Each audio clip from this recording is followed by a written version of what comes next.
Baba, it's Alibaba. Hey, Baba. Welcome back to Strongman Personal Finance. My name is Christopher Belly. I'm a certified CPA accountant. I'm a long-term boglehead investor. I'm author of the book Stop Being a Broke Loser. It's on Amazon, and I think my camera is about to die. Anyway, we're going to talk about exactly when I'm going to sell Alibaba, and I know the price down to the last cent. So let's go check out Baba Mayaba.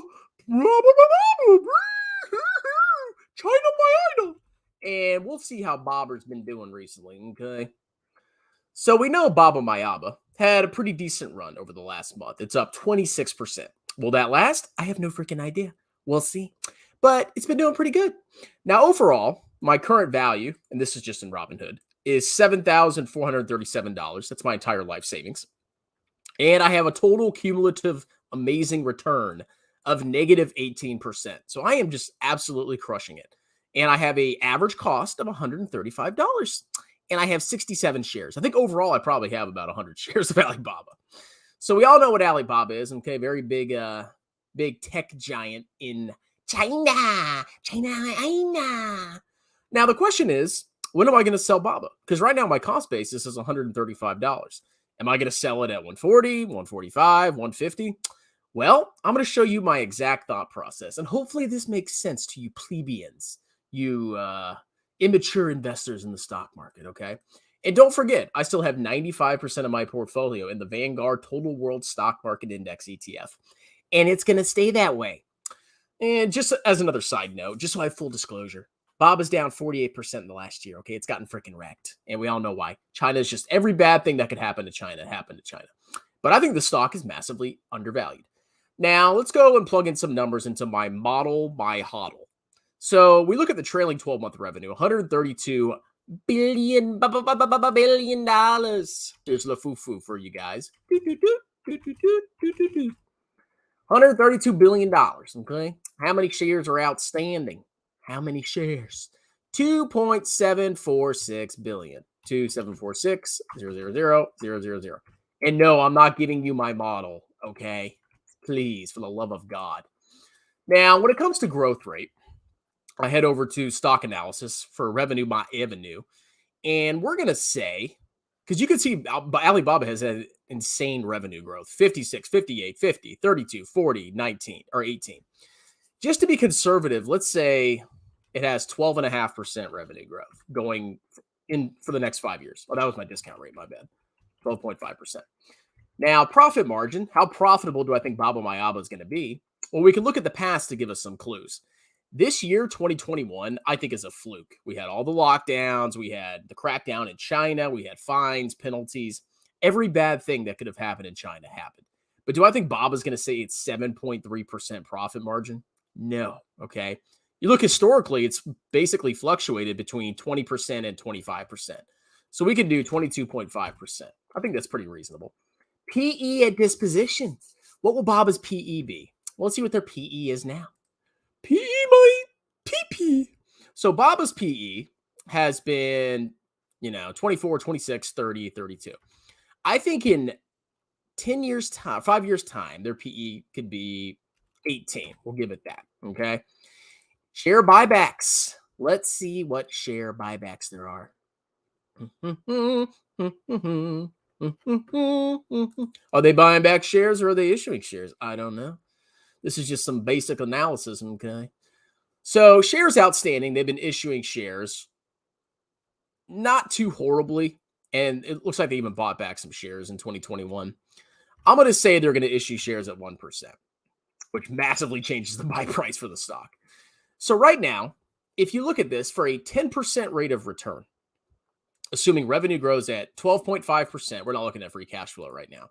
Profit margin is 22.5%, and the PE at disposition is 18. We can even say it's 15 to be more conservative, with a 1% share issuance rate every single year. Baba is a buy for a 10% return at $228. But when am I going to sell it? Okay. And remember, Baba's trading at like 109 right now. There's reasons that it's trading at that. We all know why, but that's how it is. Now, when would I sell it? Well, what if Baba was going to give me a 0% return. So, according to this model, using the information that I have now, this is a very ghetto model. BABA would give me a 0% return if it was trading at $353.77 right now. So all I'm going to do is I'm going to keep checking BABA with the most recent information that I have every couple of months, maybe. And I'm going to compare it to the stock price. And if I put all this information here in by the next year, and I see that BABA at $353 per share is going to give me a 0% return, I'm going to sell it. Because why would I keep a stock that's going to give me a 0% return when I can definitely find a stock that's going to give me some kind of positive return? So really all you have to do is screw around with your discount rate. And you can see it, BABA at 353. I mean, if it went to there, I'd make a ton of money, man. I'd make a freaking fortune. That'd be a great time to sell. Now BABA's going to give me a 5% return. It's at 282. Am I going to sell it at that point? Probably not. I mean, I think 5% is still okay. It's a little rich. Maybe I'll take some profits. But I can tell you by the time BABA gets to the point where it's going to give me a 0% rate of return, I'm freaking selling it. Okay. Does that make sense? So you just have to constantly reevaluate what you're doing with these stocks, which is why it's a freaking pain in the butt, excuse me. And that's why I'm mostly in index funds, because if you have 15 stocks, you got to constantly check them, relook at your assumptions, see what its valuation is, see what it's trading at. Is it too expensive? Is it not? Is it going to give me X amount of return? But if it's going to give me a 0% return, I would 100% sell. Now, I don't know what it's going to be in the future. I mean, maybe these numbers will change and maybe their profit margins will improve and their PE will be higher and, their revenue will be higher, obviously. Maybe they'll start buying back shares more. At that point, maybe these numbers will change. But if I plug in these numbers and I'm getting a 0% return, boom, I'm selling it. So right now, my sell point is $353. We'll see. I'm sure that'll change. But that's kind of my thought process.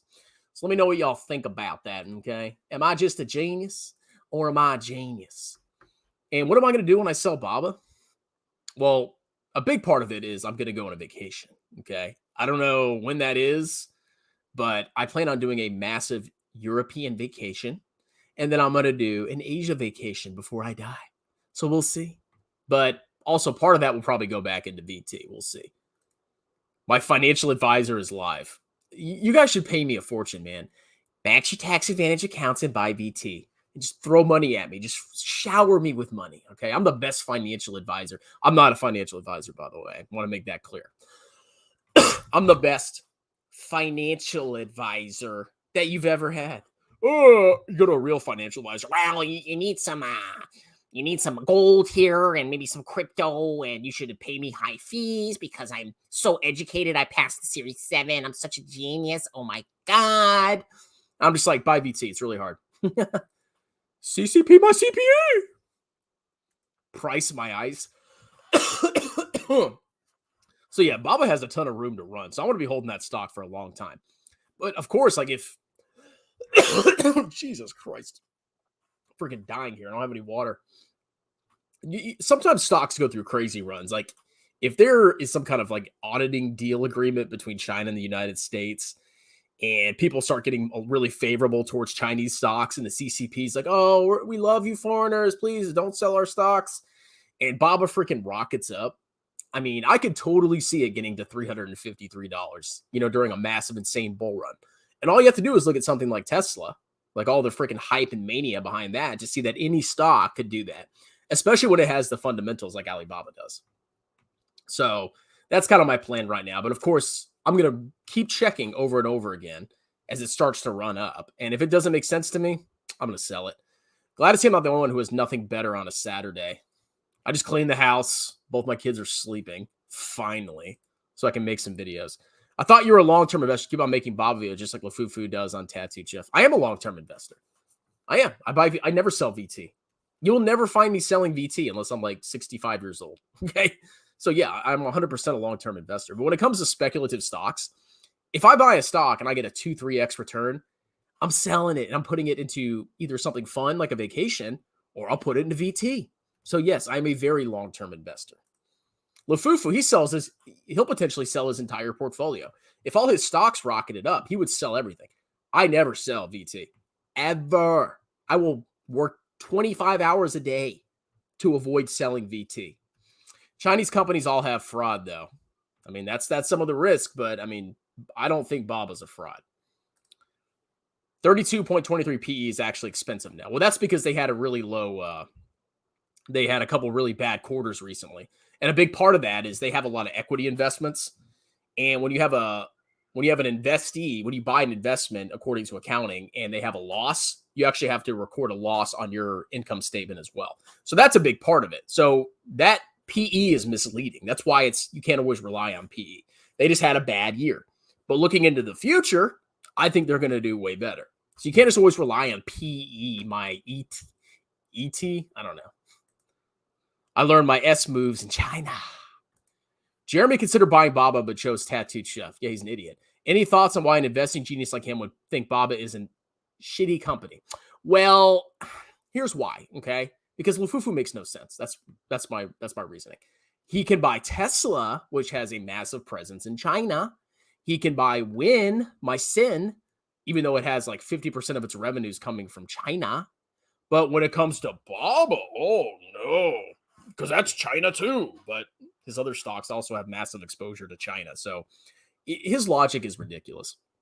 But I mean, all he does is he says, okay, he just pulls these numbers out of his butt. He says, okay, I think the revenue for Tattooed Chef is going to be this, and they're going to have this profit margin because other companies do, even though it could go out of business. And that's all he does. And he's like, okay, and it'll have this PE at a certain point. There's a ton of assumptions in there. And then he's like, okay, well, that means the stock price is going to be this. So I'm going to 5X. It's like, okay, Jeremy, you're also gambling. You're buying unprofitable companies.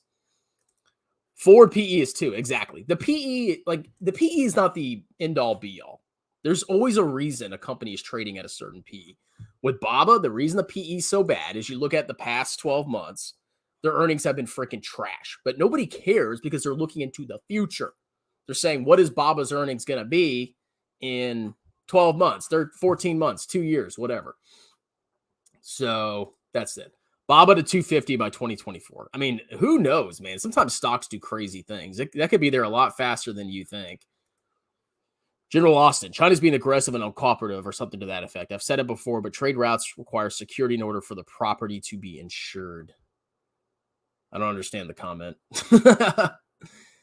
Jeremy's PE is awesome. Sell it at 420.69. Well, if I look at it again and it says 0% return, 420.69, selling. But if Baba runs up to 353, and I put in the numbers again, and it says, 0% return is 400. Okay, I'll be patient. Maybe I'll never sell it. I don't know. We'll see. Oh, Tom Nash and Fabio debate got rescheduled. Yeah, I saw that. Fabio, I actually have Fabio's number. We text and FaceTime all the time. All right. Well, all right, that's it. I don't know if I'm going to talk about Tesla stock split, which is so lame and stupid. It's like, do I have to make a video about this? I might talk about Redbox stock. So stay tuned. Give me all your money. Buy my book. Sign up for my course. I have an accounting course. It's $50. It's going to be a live 1.5-hour webinar, hour of teaching the financial statements, 30 minutes of questions. And you might actually freaking learn something about accounting, okay? Not from Jeremy LaFufu that thinks every financial statement is a balance sheet. Everything's a balance sheet. Balance sheet, balance sheet, balance sheet. 1, 2, 3 balance sheets. Oh, you're the guy. Thanks. Keep sending me more stuff so I can make more videos, all right? All right, that's it. If you're interested in the course, email me. It's $50, okay? I charge $70 an hour for tutoring on Wyzant.com. So $50 is not a bad deal. But email me if you're interested. And stay tuned because I'll be making more videos unless my camera dies. But even then, I still might. Talk to you later. Cheers!